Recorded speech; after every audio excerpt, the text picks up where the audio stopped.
The sampler player drove the van sometimes. He'd get particularly stoned for this. Nobody paid any thought to it because we all assumed that you drove better high. People still believe this. I have friends in their late 30s who believe genuinely that weed makes you more perceptive at the wheel. I read about some study on some blog the other day presenting data that at the very least it was just as safe as driving not stoned. Okay, so I remember this one time doing bong hits with a girl.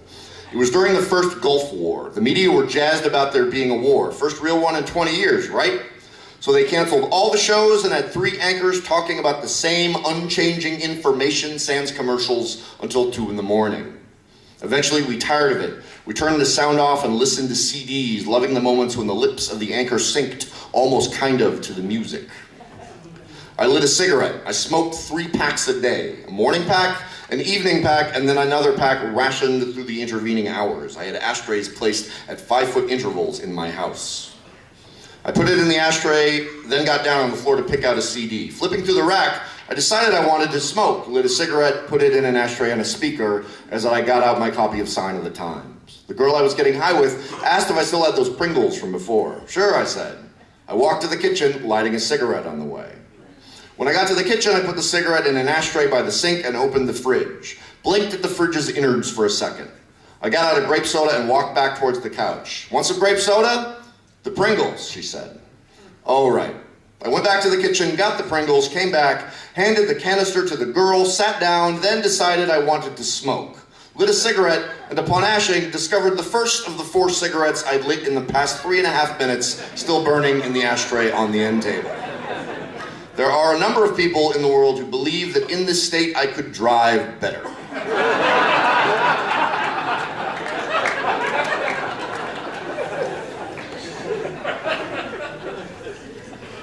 Okay, background is the drummer was Israeli, but he spoke as if he were a rapper.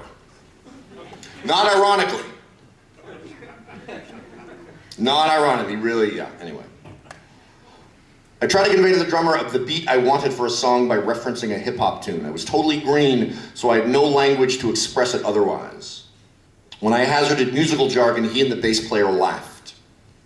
Sometimes I'd ask what some musical term meant, and they'd look nervously. No, I'm gonna skip that part.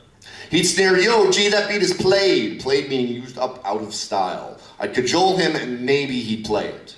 Early in the life of the band, he'd roll his eyes and do something kind of in the neighborhood of what I'd asked him for, like he was thinking, whatever, who cares about this kid? As the years went by, he would gravitate towards something self-consciously complicated, rarely funky.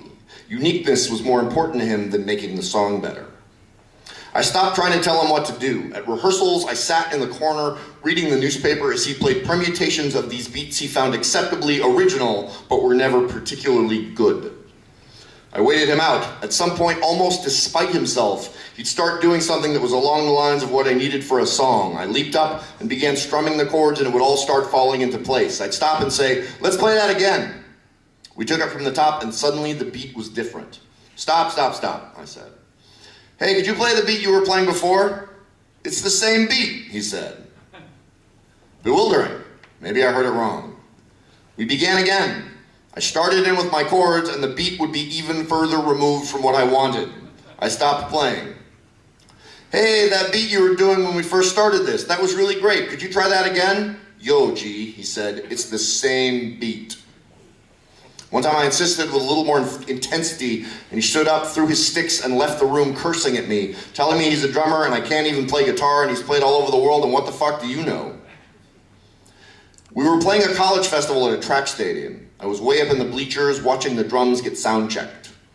Suddenly he played a beat that I'd wanted in a song for years, this kind of shuffly hip-hop beat with a buoyant triplet in the kick drum part.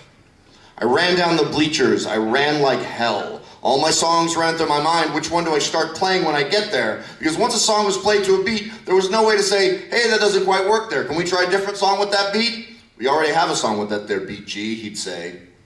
I bolted down the bleachers to the field. I madly ran across it, ran up the stairs to the stage, pushing tech guys out of my way. I grabbed my guitar. It wasn't plugged in. I untangled the cable, frantically ran to the amp, and he stopped playing the beat.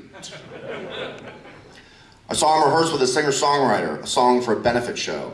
There was a line that went, "I'll play the drums for you."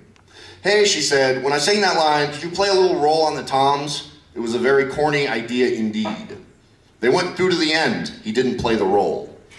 "Hey," she said, "that was great, but you forgot to play that roll after I go, 'I'll play the drums for you,' okay?" He nodded. They went through it again. Again, he didn't play the roll. Again, she told him. Again, they played, and again, no drum roll. I left.